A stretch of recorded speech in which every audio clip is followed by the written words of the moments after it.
Hey, what's up, guys? This is Branson Grant, creator of the Protector Saga. This is the QC for the best in entertainment. This is the way. This is the way. This is the way. So, welcome back to the QC. My name is Swanka Burnett. I'm your host, and I am happy and excited to welcome Branson Grant to the channel today. Branson, how are you? Oh, I'm good, man. I'm good, man. How about yourself? I'm doing good, keeping real busy. So, where are you based out of, Branson? Oh, I'm in Florida, Florida. Okay, what part? Marion County. Marion County. Okay. So, I actually lived in Orlando for 5 years before moving to DC, where I live now. Oh, that's cool. Yeah, I like Florida a lot. Like a lot of my friends are there. I still visit quite a bit. Yeah, I love it out here. Yeah. So, can you tell us a bit about your background, where you're from? What inspired you to become a writer? It kind of just it just happened out of a need of. I just realized there was stuff. There wasn't a lot of stuff out there in the media that I could like immediately relate to. That's like where the project started. But as far as me, I was born in New York. I was born in the Bronx. Both my parents moved over from Jamaica to New York. My dad wanted to work and make more money and everything like that, so he moved over to the States, and I was born shortly after. After that, then they moved to Florida like about a year or so after that, and I've pretty much been here ever since. So I love Florida. I love being here. But it's been a great journey of the start of this project for me.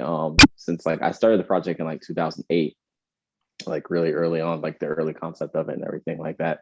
I was just watching a lot of stuff on TV and like growing up as a kid, like I was a big 90s kid growing up, 90s cartoons and stuff like that. And I always realized like there was never a character or a overall concept that I could immediately relate to. So I kind of just thought like, no, why not just create my own, like why not just, make like this whole, expansive universe that I could really relate to and control and everything like that. So the project was kind of born from that. Like early it started on as a hobby. I was just kind of, kicking it back and forth and, developing concept designs and stuff like that. But then as I really got into it, I really started to think like, I think I could really do this, like could really actually make something of this. So then I kind of got more serious about it like, as the years went on. And it's just up to this point, it's just been this crazy, amazing roller coaster ride of, just absolutely supportive fan base people, coming behind me. And, I've been able to meet some absolutely amazing people who have influenced me throughout the years, especially like members of my own team, who are now working on the book as well.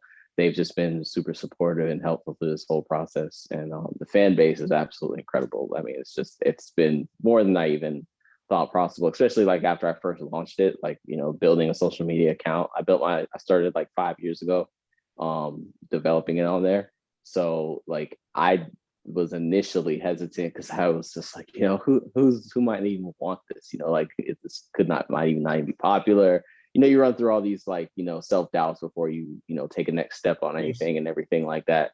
But they were like immediately shattered as soon as I started, posting work. People were just immediately gravitating toward the characters. And it was like before I even, let the book out. And I didn't let the book out until like years after I started posting, but it was just people wanted so much of these characters and they were so invested in them. I was just like, man, this is, it's so crazy to see, people, gravitate towards something that like they knew barely anything about. I was getting fan art before the book even came out, which was crazy to me, but it's an amazing feeling. And I'm deeply blessed to have, everything that's happened up to this point.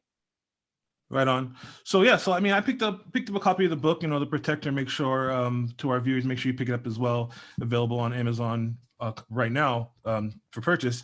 And I think to your point about the Protector being a Jamaican character and representation and creating a character that there's not a lot of Jamaican superheroes, and the fact that you have his the Jamaican colors front and center. I think that's really great, and I think. The whole idea for a lot of creatives, myself included, is you want to create something that resonates with your own self, and then you hope other people will like it. And I think that's been the case with the Protector. So let's talk a little bit about that. So it's in the process right now. It's a book, but it's in process right now of being adapted into a comic book. Can you tell us a little bit about how you developed the concept for the Protector and what the character means to you?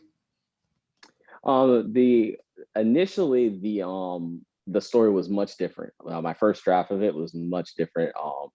And I didn't really feel a lot of like connection to the character. The story was like it was following beats to me. Like I had a plan of where I wanted the story to go. So I was just kind of like going along with it. I felt a lot of the characters were more mouthpieces than actual characters. They were just kind of speaking back to the Protector more than had actual personality.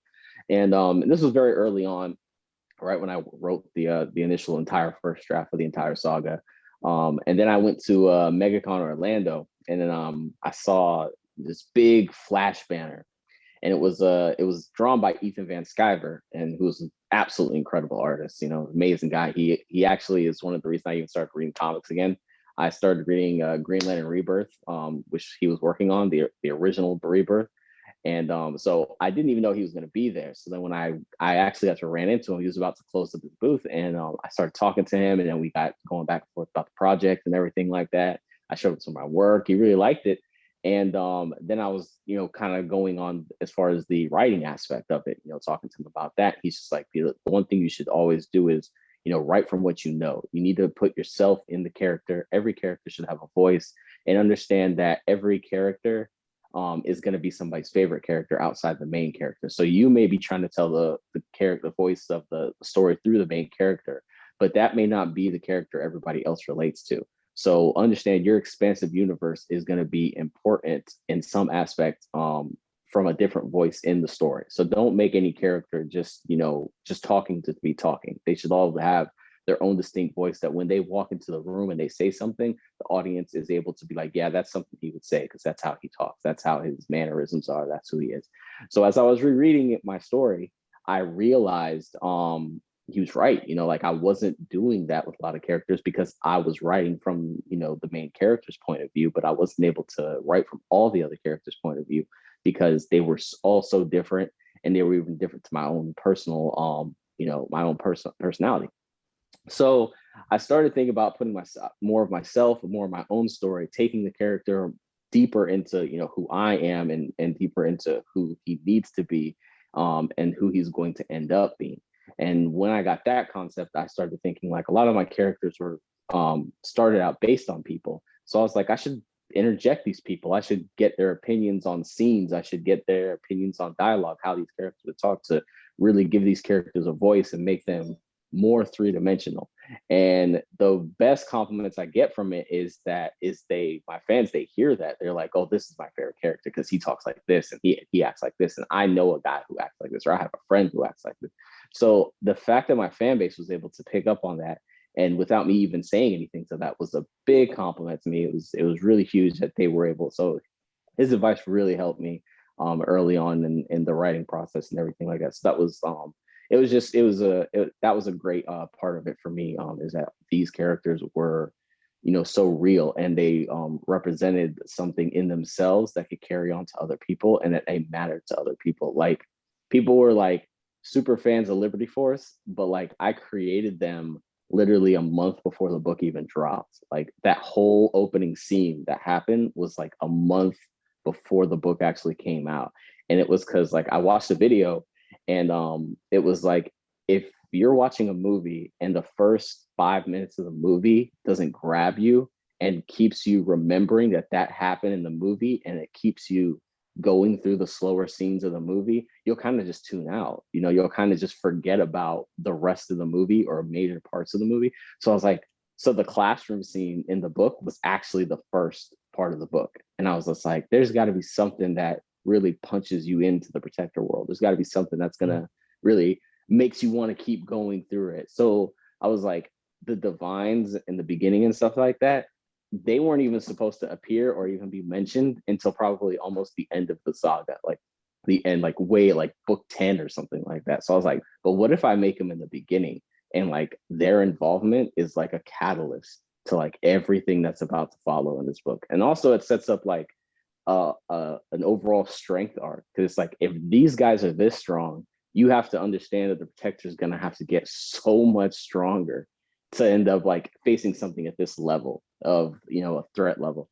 So that right there helped a lot in crafting the beginning part of the book, which people loved, and they end up loving Liberty Force, and they loved the way they are. But I created them just for the scene, but people ended up loving them so much, I had to figure out a way to like keep interjecting them into the story for like the next books and everything like that.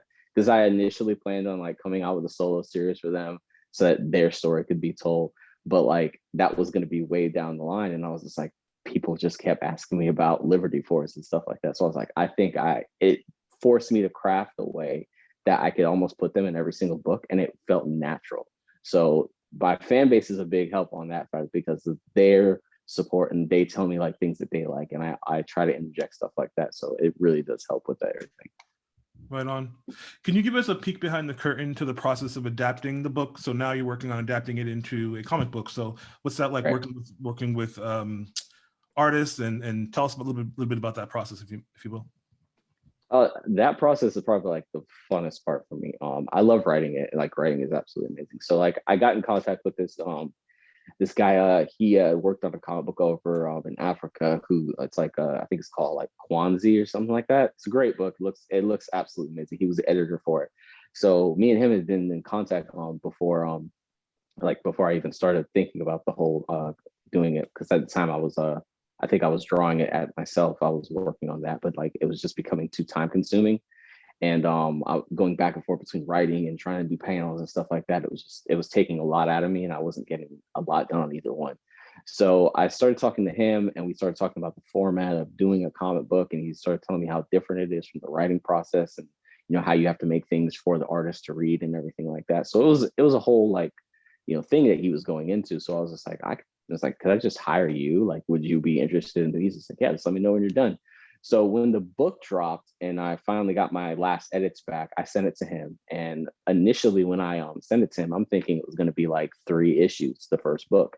And he was just like, oh no, he's like, you got like probably about 12 issues here. Like, he's like, the first issue that like I'm editing, that I'm just briefly looking at, he's like, the part where Impact shows up, he's like, that's the end of issue 1. I was like, wow. Like, I was just like, so like, it's like, yeah, I was like, yeah, you could spread that easily out to 12 issues. So he started the edit. He sent me the edits back on for it. And as I'm just reading it, it was just absolutely incredible. Like, I could picture everything that he was writing. I could see it clearly, the way he was describing it. So I was like, oh my gosh, it was incredible. So I loved his edits were incredible. And I was deeply happy to have him on the project. A couple years ago, I went back to MegaCon, and I got to meet Matt. And Matt was the editor, was the inker on Green Lantern. And he'd done a bunch of other stuff too. Like, but that was what I really knew him from, because I was currently reading Green Lantern at the time. So I started talking to him, and we started going back and forth, and I was talking about his art and his work and everything like that. He's like, if you really want to get in contact with the person, he's like, you need to get with contact with Carlos. He's like, Carlos is the artist on this, and he's also done a whole bunch of stuff. He's a really great guy. So he gave me his information, and I reached out to him, and then like a month or 2 went by. I was still kind of searching for other artists and stuff like that at the same time. Then he just randomly messaged me on Twitter one day, and he's just like, hey, I like your stuff. It's really cool. I see you did a page of one of my covers, one of my panels and stuff like that. And I was like, yeah, I was like, I did it with my character. And he's just like, yeah, it looks really cool. I really like it. It'd be really great to do something with you. So I asked him what his schedule would be, because, like, he's currently with DC, he's working with Image, he was working with Marvel. So I was like, I know he's really busy. So he's just like, I was like, I don't want to put you on a timetable. I was just like, I just want to know if you can be part of the project. He's like, you can just do it at your own leisure as you're, able to, because his work speaks for himself. It's absolutely incredible. So it's definitely worth the wait, like, with what he's done, and everything I've gotten from him has just been absolutely incredible. It just blew me away, just what he's done for me. Like, I really feel it's some of his best work. Like, I've seen a lot of his work, and it's every time I get a page, I'm like, he's never done this good of work on any other project I've seen. I just feel like he's putting out all the stops when he does mine. So it's really cool that I feel like that, and I see it. And so we got talking, and we came up with a whole system for everything, and it kind of just took off from there. And he's been on the project ever since. And then like I was doing an interview, and then like he chimed in, he's saying like, I want to be on the project as long as the project's going. And the fact that he said that himself, it just like made my whole day, that he was so dedicated to the project and he loved it. And then it kind of just snowballed from there, because like after his work started coming out, I started reaching out to more different people like in the industry. and they just wanted to be part of the project. So like it was the excitement that was how I knew I had the right people on the project, is that they were just as excited for the project and to get the pages and to get these things done as I was. Like they were like just so invested on seeing the next page and seeing what was going to happen, like as I was. So like that's how I knew I had like this incredible team of people that were just so excited just to do the project. It wasn't about the money, it wasn't about the time, it wasn't about any of that. It was the love of the project. So like that type of mentality being behind the project is what let me know I had like this incredible team of people. I mean, if anything I could say to anybody out there who's doing it, never be afraid to like ask anybody, regardless of like how many fans or how many followers or what their work ethic. Because like honestly, like for me, like I didn't think I'd have an accomplished artist on my project until like I got signed to something. You know, like somebody like Carlos. Like Carlos has been doing this for years. He's worked on everything, like any character like you can imagine. Like he's done it. Like he just finished Wonder Woman. He's working on Spawn right now with Todd McFarlane. It's like it's a great feeling to think like I can say like, yeah, he's telling Todd McFarlane, you're gonna have to stop real quick because I'm working on the Protector Saga. Like that's the greatest thing like I can think of like in my head that happens, you know, like it's incredible like to me. So it's just it's amazing that like this is my life so early on in my career as this right now, and just the overwhelming support from my team and everything that they continue to do. So the process is amazing. I love working with my team. We talk all the time, and we keep each other up to date, and we're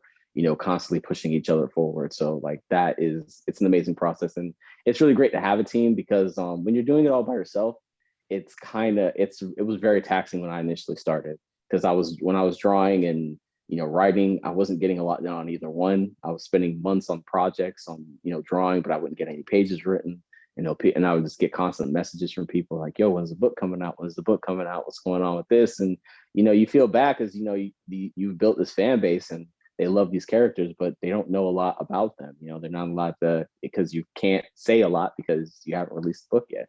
So when I decided to step away from doing art and primarily just start writing, I finished the book almost like 4 or 5 months after I made that decision. So like it was a great decision. I never regret it, and I'm really glad that I got to do that. And I'm glad I have this amazing team that's with me. Right on. So Branson, how can my audience, if they want to connect with you and support the project as it moves forward, how would you advise them? You can reach me on Instagram. I'm always available on there. You can always reach me at Grant Branson 50. It's also Grant Branson 50 on my Twitter.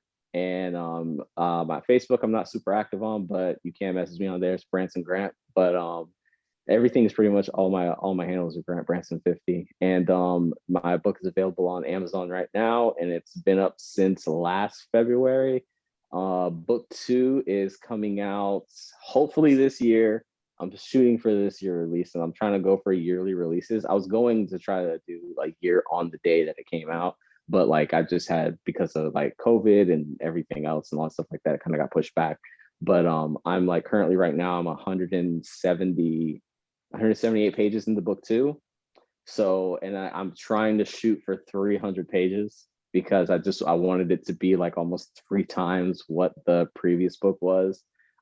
It's just, even in the first 170 pages I got now, it's just so much information. I'm just like, anytime I try to think like, oh, I should cut this out and I can release it now, it's like, nah, I can't. I really can't. Like all this has to be in here. Like everything I have has to be in there. So like I'm really excited, because I really feel book 2 is it's not only bigger, it's just such a greater scope, and there's so many more characters. Because like in the first book, I feel like there was like maybe like 5 or 6 characters who really had a voice in the book.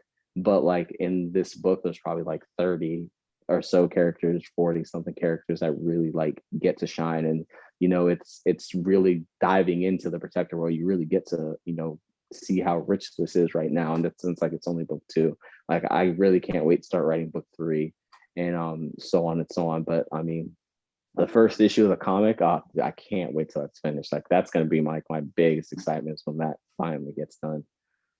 Right on. That's all very exciting. Yeah. So there you have it, folks. Make sure you're keeping up with Branson on Instagram and also Twitter, and make sure you are supporting and again keeping up with him as the project develops. And make sure you follow the QC, or of course on Instagram, Facebook, and YouTube.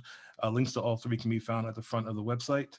So Branson, thank you so much for coming on today. Appreciate it. Really excited to see how the project continues to develop, and as things continue to develop, hope you'll come back on and give us an update. Oh, definitely, man, definitely. And I thank you for having me on here. I really appreciate people who do this and spread the word of independent people out there who are just trying to push forward and make their own difference.